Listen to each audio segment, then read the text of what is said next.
Hi, it's Grady again. I'm gonna do a picture of a wolf. Painting of a wolf. My wife wants a wolf. We'll see how that works out.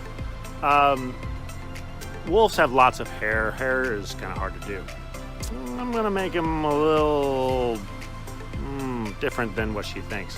We have to find a piece of wood. Let's go look.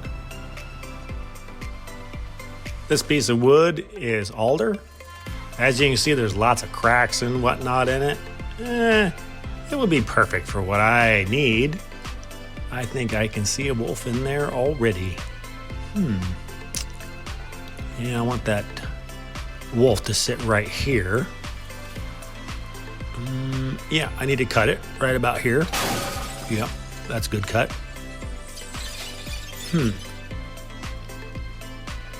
I think it might be too small.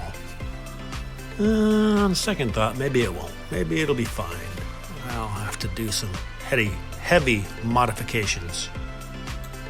Now I'm putting polyacrylic on the wood.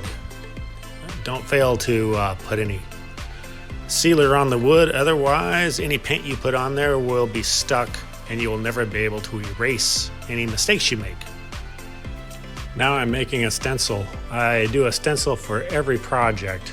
Makes it a lot easier to center the project on the piece of wood. As you can see, I have the wolf centered exactly where I want it. I took some paint and I just went inside the stencil. So now it's a matter of filling it in with this acrylic paint. I'm only using black and white.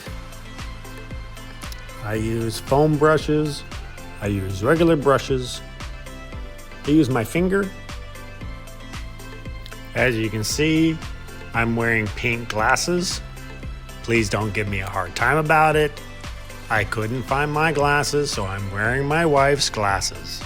She's not happy about it either.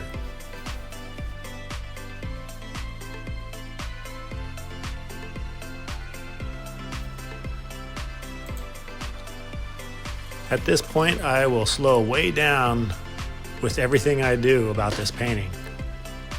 I'll use the X-Acto knife to start scraping off paint so that I get that fur effect. Add in white. White always comes in last. And we're just about done. Thank you for watching this video. Like and subscribe if you enjoyed it.